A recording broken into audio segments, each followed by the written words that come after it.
is called Improving the Human Condition Through Science, Discovery for the Benefit of All. Today, we are joined by 4 amazing graduates, each of whose interests and energies has led them, as the mission statement says, to purposeful collaboration and creative engagement in the service of the greater good. The current iteration of the mission statement was crafted only recently after each of these alums had hatched from this little incubator. And yet the mission is so delightfully apt for a productive and generative life in science and to their productive and generative lives in science.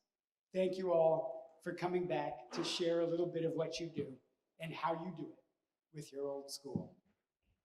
Now it's my honor to hand the proceedings over to your moderator, a member of the class of 1970, a longtime friend of the science department in her support of our development of program and process, and yes, someone who among many other things in her time at NASA, helped to arrange a rendezvous of an 800-pound instrument moving at 6 miles per second into a comet Tempel 1 in 2005, and then stopped by her old school to chat with us about it. Welcome, please, Lucy McFadden.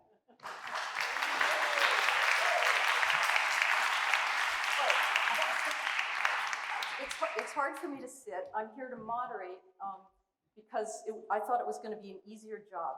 So thank you all for coming. Some of us thought hardly anyone would show up, and so we're really pleased to be here. And my panel consists of people who've made a difference in the world of medicine and science for the human cause. And we have arranged in our powwows and collaborations to share stories responding to a question. We're going to do 2 rounds and then a lightning one. And Kelly should be here keeping us on track. And then we hope to have 10 minutes for questions. So I'd like to start off with asking Connor to, as we learned at the plenary session, that we all have to tell stories. So Connor, would you share a story in your career when you realized that you could make a difference in the world using your interests, your passion for your field? Oh, and I forgot to introduce everybody. So Connor McCann is a graduate student in mechanical engineering at Harvard, and you will learn more about him as he tells his story. And then we've got Pete DeBlanc, who I learned, taught here for a while as a scientist, but then went on to be a physician and is now a pediatric oncologist. And he'll tell you, you'll hear more about that from there. And my good friend Gail Weinmann, who recently retired from the National Institute of Health and has been, we're at the Lung and the Heart, Lung, and Blood Institute, and throughout her career has worked in interesting ways that make a difference to all our lives, and she will tell us something about that. So Connor, tell us a story about when you realized that you could make a difference to the lives of us as humans. Yeah, sure. So as you mentioned, I work in mechanical engineering, and kind of what led me into that field was actually an experience here at CA, interestingly. But growing up, I always loved building things. I was obsessed with Legos. I was, constantly tinkering with things and building things out of cardboard as much as I could. But then, when I came to CA, I joined the engineering club that still exists to this day. It wasn't that long ago, exactly that I was here. And that club is called DMEMS, if you have heard of it. It stands for Dreamers, Engineers, Mechanics, and Overt Nerds, which is a pretty accurate description of the group. And yeah, so there was this one project in particular that stands out to me as kind of a defining moment for me as far as the direction that I've gone in my work, which was a project for a faculty family on campus here whose son has cerebral palsy. And they, came to our group basically because they had, I think, if I remember correctly, maybe sort of reached a maximum on their insurance plan for how much, equipment they could, get for some period of time. And there was this one sort of type of walker that they really thought would, help their son, with developing. And so that they turned to us to see, can we MacGyver anything together that might sort of help in this case. And so it was this really interesting technical problem. We spent a while working on it, kind of exploring different options. We had a really generous donation of an old wheelchair from a former CIA alum as well, Gordy Slater. And we built this device. And when it kind of clicked for me that this was something I wanted to do was when we got to actually test this out with Luke, the kid. And we getting to see him walk with this device and play with his twin brother and be able to sort of play with a soccer ball on the quad here at CA. That was when it kind of hit me that like these interesting technical challenges that can be fascinating to work on can also have a very direct impact on someone's life, and you can very clearly see the the impact that's having. And that's kind of led me to a lot of what I've worked on since then. I've worked in the field of robotics primarily, and in particular a lot of assistive robotics. So prosthetics, exoskeletons, wearable robots, things like that that are trying to sort of assist the human body in various forms. So in some ways that initial project with the walker was kind of a precursor for a lot of that work, I would say. And what did you call that device? It was called Luke Skywalker.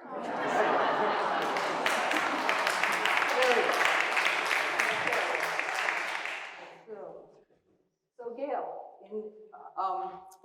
Gail's in my book club in Washington, my Concord Academy book club. So I keep learning all these things from her. I know she recently retired, but tell us one of your stories of in your career when you and your colleagues at NIH had an impact on us. So I worked at NIH for 27 years, and for those of you who don't know, NIH is the government agency that funds most medically related research, in not just this country, all over the world. And most of its budget actually goes to academics, to researchers like these guys, at academic medical centers, mostly in this country, but also around the world. And most of that money is actually used for basic research, because we don't know where the good ideas are going to be. So, but the easiest thing to understand from impact, and I learned this in my very first year when I worked at NIH, is the clinical research that has a direct impact. It is the thing that Congress understands, and Congress is the one that allocates the money, so that's very important. And there was, at the time, when I started working at NIH, a surgical procedure that was spreading like wildfire across the country for a disease called emphysema. And without data to support whether this surgical procedure worked in emphysema, investigators came to us at NIH and said, listen, this is spreading. People are having these are very sick people, and they're having this major surgery, and we don't know if it works. You've got to do something. So I was tasked my very first few months at NIH to bring together experts to decide what needed to be done to look at whether this procedure actually worked or not. So I brought together experts. The room was overflowing. People were banging down the doors to get in. And the upshot of that expert panel was there needed to be a clinical trial that looked at this surgery, and it needed to be randomized, meaning that half of the people should get the surgery and half of them should not get the surgery, which was very controversial at the time. So we went at the same time, CMS, which had noticed that people were billing for this procedure for a disease which usually didn't have this. CMS? Center for Medicare and Medicaid Services, came to us and said, listen, we'd like to know whether this procedure works before we accept that people should bill for this. And so we collaborated with CMS. We ran a trial, and the trial was designed in such a way as to determine who benefited from the procedure. First of all, did the procedure work? If it did work, in whom did it work? And in whom did it not work? because the procedure was being applied very broadly to people with different kinds of emphysema. And we did actually find there was a group that had an unusually high mortality. So halfway through the trial, we modified the trial to take that group out. And people with those characteristics the protocol was modified so that they would not be randomized to get the surgical procedure. And at the end of the day, when the results came out, the procedure did work. It worked better in some people than others. It relieved the sense of breathlessness that people had. And as a result of the results of that trial, CMS approved the procedure for reimbursement among the surgeons. So it was a very impactful trial in terms of being able to decide whether this procedure was of benefit to this population or not.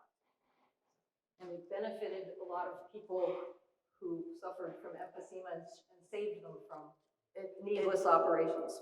Some of them. It benefited the people who had it, but it also benefited the people who didn't have it. And that was extremely important. Thank you. Thank you. Pete, so you shared with me a defining moment in your medical career, and I love to hear the story. So would you tell me again and tell the rest of us? Sure. So I'm a pediatric neuro-oncologist, which means I get to work with kids with brain tumors. And one of the things I love about it is that I'm both a clinician, I both get to be goofy with the kids in the clinic room, as well as I get to be a researcher, and I get to try to figure out the next answer for this pathway that they're all on. And so you could answer that question either way, but in terms of the research side of things, I think part of my research changed when I saw this beautiful, to me, scan of a child with a brain tumor. Before that, I had killed an awful lot of mice and tried to do experiments that did not work terribly well, and I was not a very adept mouse scientist for a year or two as I tried to do things, and I was done with that. I really did not want to hurt another being if I could help it. And instead I saw this picture, which was an MRI, and it was lit up in colors, and I've never seen a colored MRI before. It had a rainbow of colors all over it. An MRI, if you don't know, is this magical thing that takes a picture of the inside of your body based off of magnetism, radio waves, and beautiful mathematical equations. But it just seemed like a miracle to me that you could see inside the body, and it made me wonder, what were these colors and what was it trying to tell us, and what was MRI trying to tell us? And so it started this whole pathway for me about how can you do essentially these microscopic experiments on human tissue without ever touching a person. And what can we learn from this? Because right now, MRI is tuned over, it was invented and really colonized hospitals in '85. Since then, it's been just used to make prettier and prettier pictures, but how do we make this quantitative? How do we make something that's informative? How do we learn something from this? That picture kind of opened up a world for me where I started looking at what those colors were telling me was connections in the brain. And that led to questions of how are those connections misformed or damaged when a brain tumor happens in their midst. And that led to new questions about, well, how do the therapies that we're giving these kids affect those connections? And can this tell us, for these very, very young kids who are too young to tell me that something's wrong, can I learn from this MRI that something is going to affect them later on in their life, and I can intervene now, I can do something now to help prevent that or turn it around? And I thank an awful lot of dead mice for allowing me to come to that realization that that's what I really wanted to do. I wanted to make a difference in a way that was as much about function and preserving quality of life as it is about cure, because I think they're both extremely important.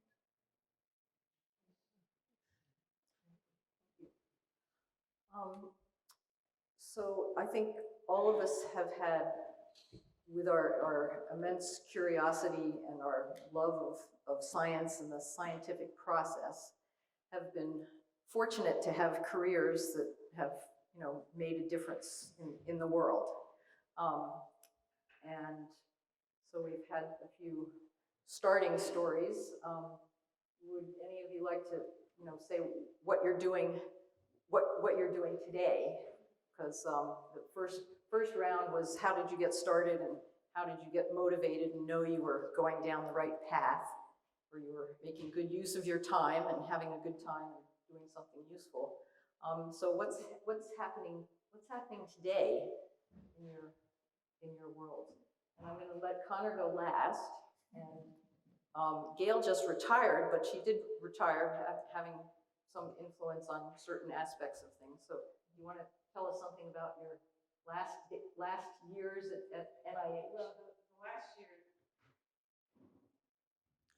the last years at NIH were pretty much consumed with COVID, as you can imagine. We saw this coming. I actually had some young Chinese friends who had just returned from Wuhan. And I saw the article in the New York Times, and I called them, and they said it was awful. And so we knew this was coming. And I'm a pulmonary physician, so a lung doctor, we had a lot of networks to study acute lung injury already set up.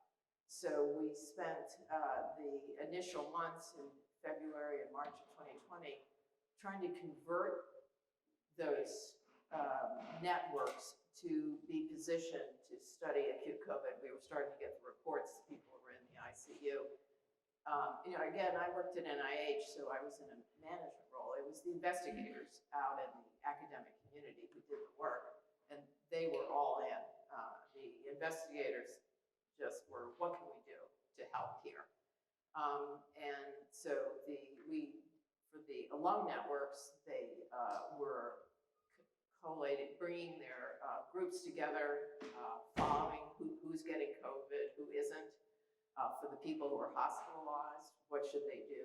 Other parts of NIH were also studying this. And this was built on decades of basic research, but the vaccine trial started as soon, and it took decades of research to get to that point. There were antivirals were taken off the shelf. They hadn't worked in HIV, but would they work in this virus? Remdesivir was the one that held promise, and it did have a slight effect. Came up, and there were many other drugs that didn't work that came off the shelf and were tried, and industry was all in on this also. And industry, there was a collaboration with across industries and with the government to try and find treatments for the acute illness and then also for the vaccine. So it was an all-out effort. And NIH is continuing those efforts. That has not stopped. And they're continuing to worry about the after effects of COVID, of which are multiple. You've probably read about long COVID, but also the disparities in health, the loss of education. All of those things are continuing to occupy NIH as very pressing post-pandemic things. Thank you. And Pete, what's your future looking like, or what are you working on and looking into the future? So I have done a lot of quantitative MRI work. What that actually kind of led me to was more functional outcomes and quality of life. What I'm doing now that excites me the most is that I run a phase 3 study, and Gail's going to say what the phase 3 study means. So a phase 3 study is when you've gone through phase 1, where you've given the medicine for the very first time to humans, or in my case, kids.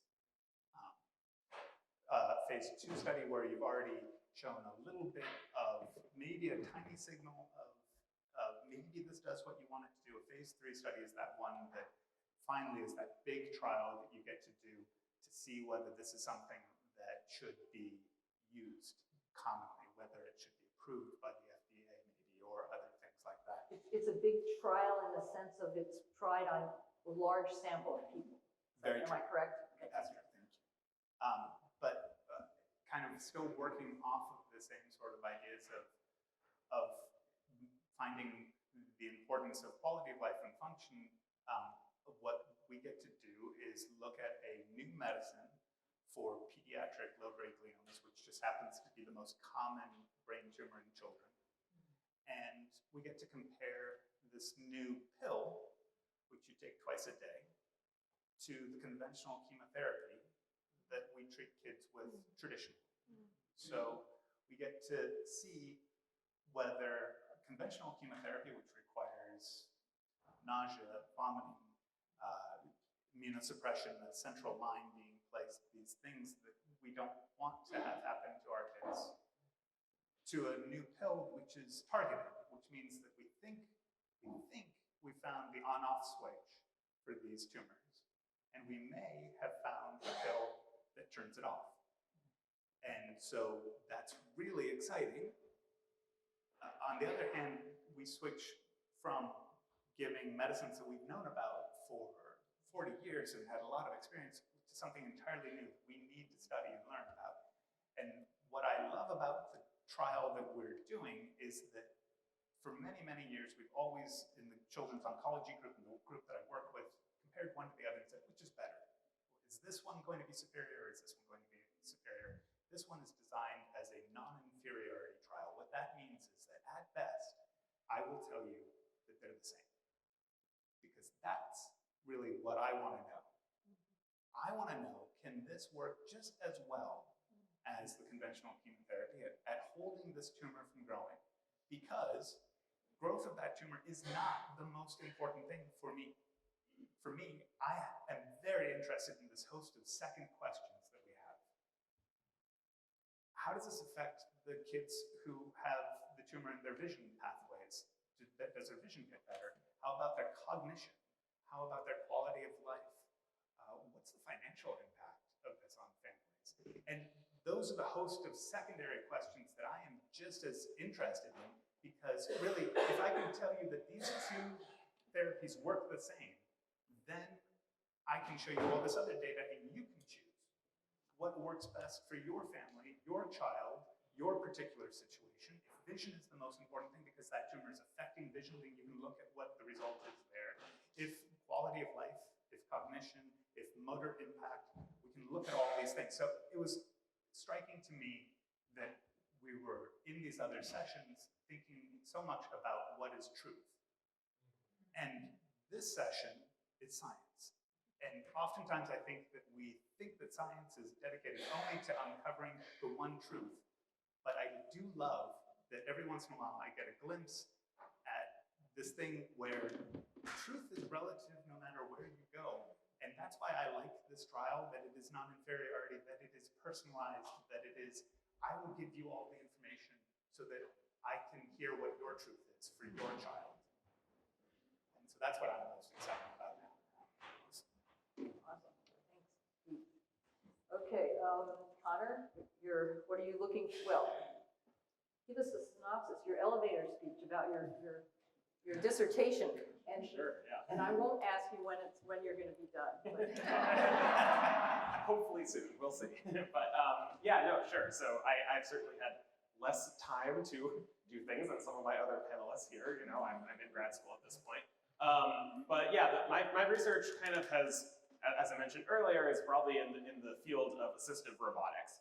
And that's kind of been a field that I stumbled into just by nature of where I got internships and whatever, and I just kind of, I ended up there. But so the lab that I'm in, we develop wearable robots that are made out of soft materials. So there's a lot of things to unpack there. So first off, wearable robotics. Like, what is the idea there? Basically, the concept is, you know, if you have someone who either has some sort of, you know, neuromuscular, difficulty in terms of if they've suffered a stroke or if they have ALS, multiple sclerosis, there's, you know, a number of different, situations where you might want to assist their natural muscle, movement to improve their quality of life or quality of motion. And so the idea is to put a robot in parallel with the body that can sort of give them an extra nudge to assist with that. And so sometimes that means an exoskeleton where you have sort of rigid metal hardware in parallel with your body, like, you know, a bunch of rods next to your arm and your leg, and a motor that's driving that. And that's kind of been the standard in this field for a while. It's you know, people have been exploring these exoskeletons. But there are a lot of problems that come up when you use rigid hardware with a human body, because humans aren't rigid, right? We're very squishy and deformable, and we don't really comply to a rigid robotic system very well. And so what I've been working on more in my lab is what's called soft robotics. So basically where you make robots out of flexible materials like fabric, rubber, things like that, where they basically you know, can exert forces on the body much like a rigid robot might, but they're flexible and they can sort of conform to the irregularities of how your body moves. In particular, I work with the shoulder, which is probably one of the most complex joints in terms of it can move in a bunch of different ways. There's essentially 5 different axes it can move in. And you know, trying to design a linkage of bars and joints made out of metal that can accommodate that motion is basically impossible. It's very hard to do. But what I work with is a shirt that you wear that's essentially got an inflatable fabric chamber under the arm that inflates and pushes your arm upwards. So it's kind of like a balloon made out of fabric. And so a lot of the work, there's different people on this project looking at, you know, how do we control this device? How do we sense the intention of the person wearing the device? I tend to work more on the physics of these textiles that make up the devices. So saying, how do these materials that we build the robots from actually behave, and can we computationally predict that? So rather than us having to go into the lab, sew an actuator for a day or two, kind of crafting it, attach it to a shirt, find out it doesn't work, and then repeat that process over and over until we find one that does, which has pretty much been the standard for how we do this so far. I'm trying to basically develop simulations that allow us to predict the way that these devices would behave before we fabricate them. So we can then iterate over thousands of these designs in a computer before we find one that seems promising, and then we can go you know, actually test that out in experiments and see how that works in real life. So it's a very exciting area to be working in. It's kind of very non-traditional robots that are made from these strange materials, but it's definitely an exciting area that I think has a lot of promise going forward. So hopefully that dissertation will happen sometime soon. Okay, right. I know. See, and as a former academic, I can't help. What's your hoped for completion date? When do you hope to graduate? I'm aiming for roughly a year from now. Yeah, Kind of, okay. but I've also been saying that for at least 2 years, so it's kind of It's an approximate. guaranteed. You're moving forward. Yeah. Yeah. Okay. So, does any? I don't have a. I'm retired. I have no idea what time it is or how much time we have left. So, can someone tell me what time it is? So I can. 3:30. And so, okay. So we need. Okay. Quick. We're going to do a lightning round and then questions. Lightning round. What do you appreciate about your CA education that has made you part of who you are today? Pete? So I was a student here, I was later a faculty. I think that what I thank Concord for most is that I came in very techie oriented. I was going to be math, I was going to be science. It opened English too. And I had no idea that I could do this or learn or study this and love it. And so I went to college. I actually majored in both chemistry and English. I came back and I taught both chemistry and English. And I think, Lucy disagrees with me. I agree with you. You can say it. I think I use my English degree more than I use my chemistry degree, because every time I write a paper, it is an argument about why I think my viewpoint should be accepted by the community, right? And it was English that really taught me how to form an argument into a written essay and what the parts of that are. And I thank that every day. Great. Good. All right. Yeah, so maybe less broad picture, but more specific. One sort of anecdote about CA that I think really has stuck with me throughout the years is I'm very passionate about music as well as the engineering that I work with. And in particular, when I was at CA, there was the option to take music lessons for credit as an arts course. And it says, tell us which instrument you want to learn, and we'll get you a teacher. And usually people might say, okay, I want to do the trumpet or the clarinet or something like that. But so I went to the music department and I said, how about bagpipes? Because I was really curious to learn the bagpipes. And yeah, exactly. It's kind of like an inflatable thing under your arm. Right?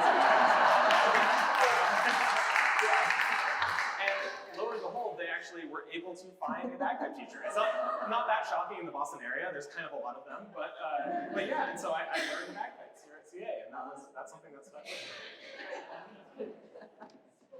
Okay, Gail, Ron.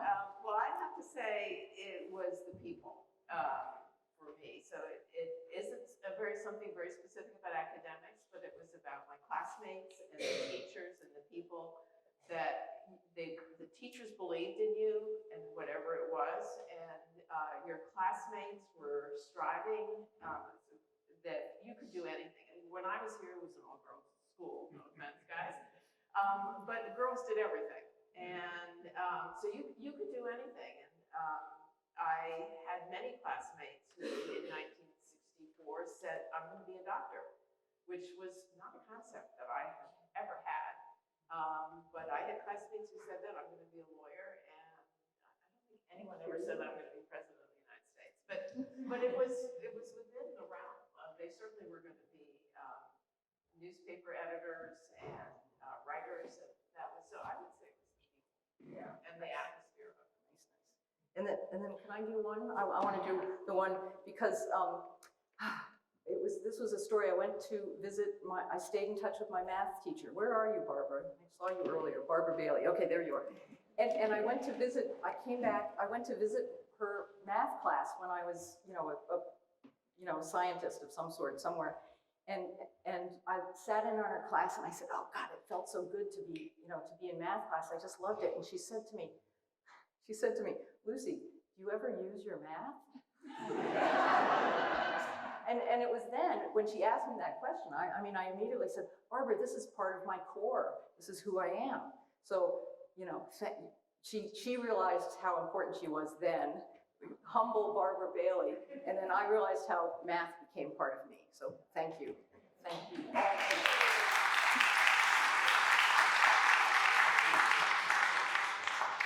So we have a few minutes for questions, right? And then perfect. There you are, Kelly, thank you. So, questions? Yes.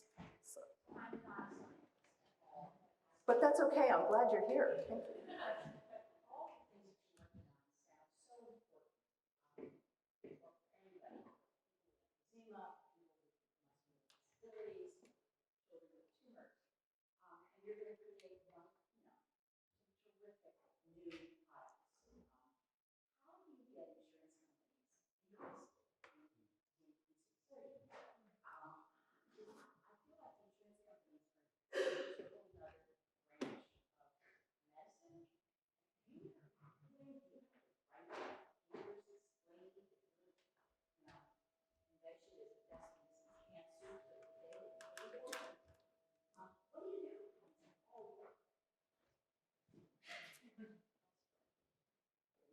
Okay, I'll start on that. So, the emphysema trial we did with CMS, which is the biggest insurer, most of the beneficiaries were in their age group. And it was thought, and when we did this, they have a coverage with evidence provision that they will help with the trial, and they do this a lot in cancer actually, that they will help with the trial if it provides the evidence they need to provide coverage. But what CMS doesn't mean that everyone else will do it. And the other sort of aspect about that is insurance has a different mission in terms of what they're going to do. And they may fund certain kinds of research, but not necessarily this kind of research. But the industries will. The industries that will profit from the development. They run many phase 3 trials to get their products into the marketplace. So they will help. But it's not usually the insurance. The insurance companies use the evidence from the trials to make a decision. For pediatric brain tumors, we have no approved medicines by FDA. They are approved for adults. We use them in lots of other situations and cases. The most traditional chemotherapy that we use in low-grade gliomas we've been using since the 80s, but we use it off-label because we have to. Because really what that comes down to is that pediatric tumors are about 1% of all tumors in the world. Honestly, we get 4% of funding from NIH, which a lot of people point to and say that's enough, not enough. I say that that's 4 times as much as we deserve.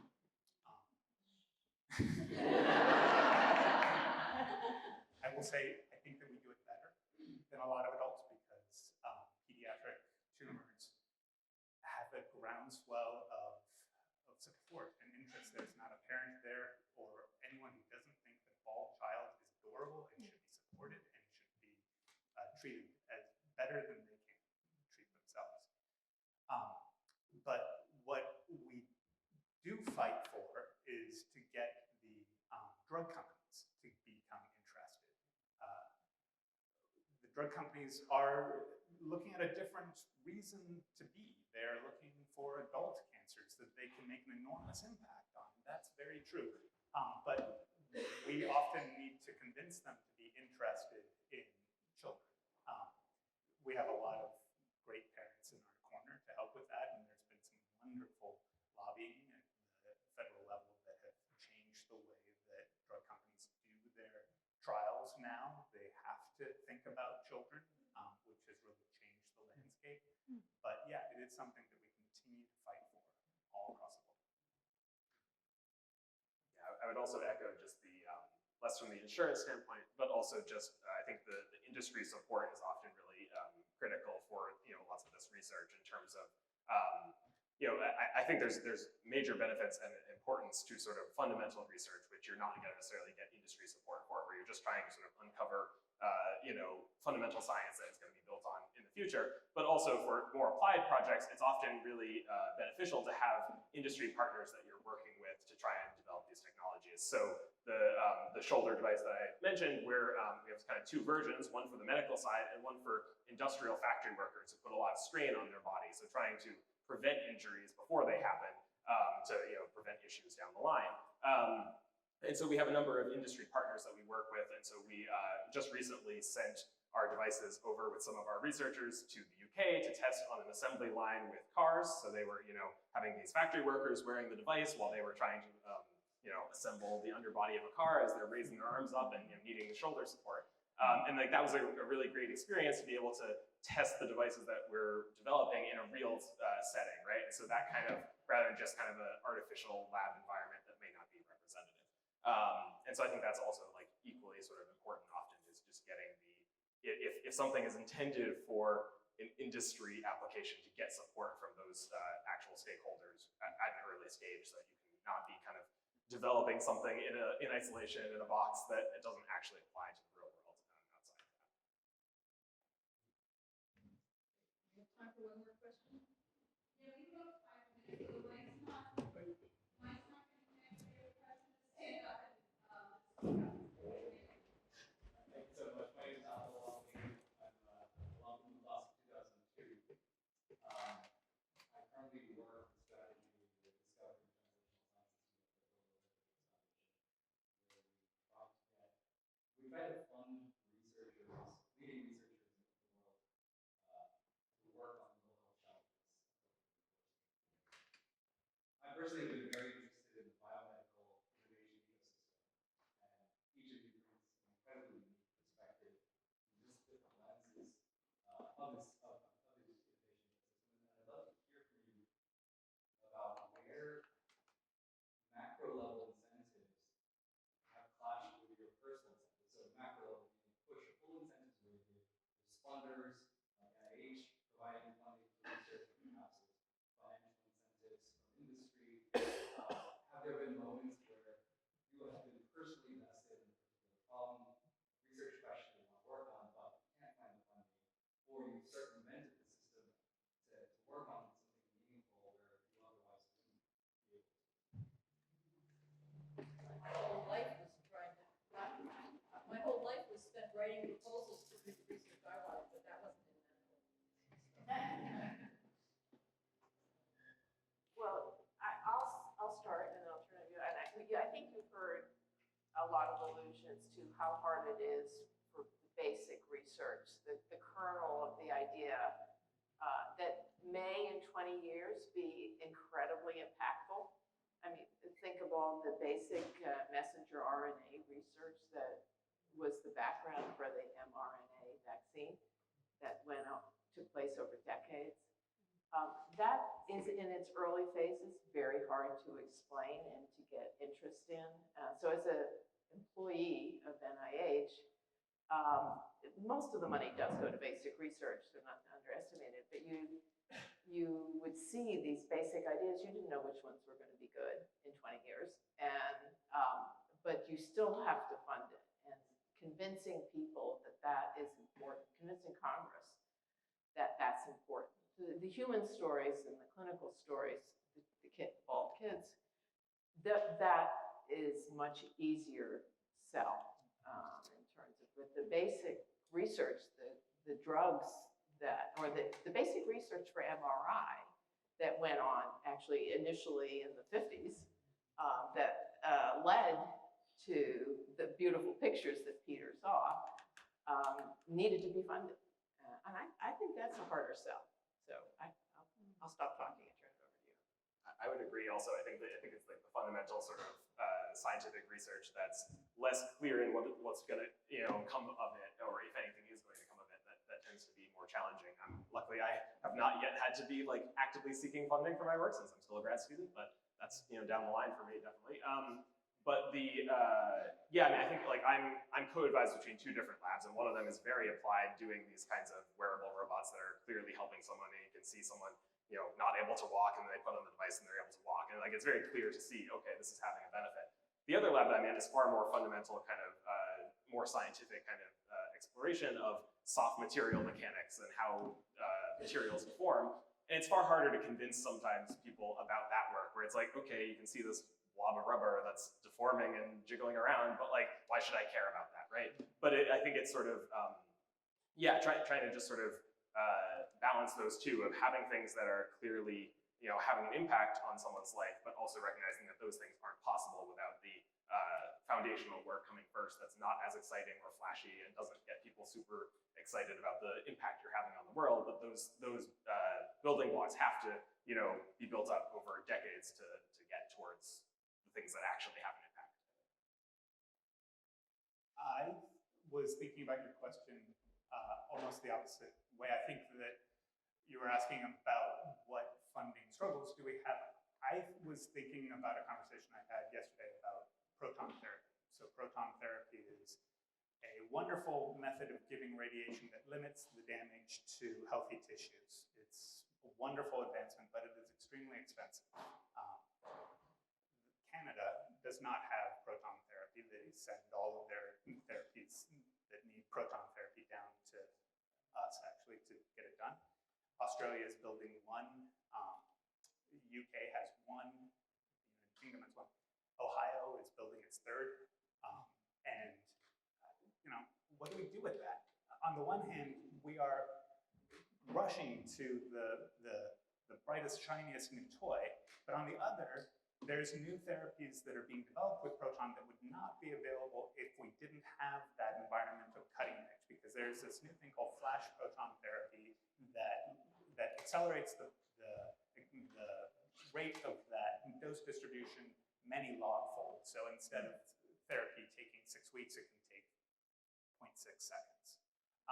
The advantage there is not the time saving, it is that it seems in animal models that somehow, and we do not know how, it kills the tumor without hurting the surrounding tissues nearly as much. And that would be absolutely game-changing. And that would not be possible without as many proton facilities to push that envelope forward, but at an enormous societal cost, I think, in terms of where those resources could also have been allocated. Maybe we can get there's plenty of protons in the sun. It's the commute that really gets you. Well,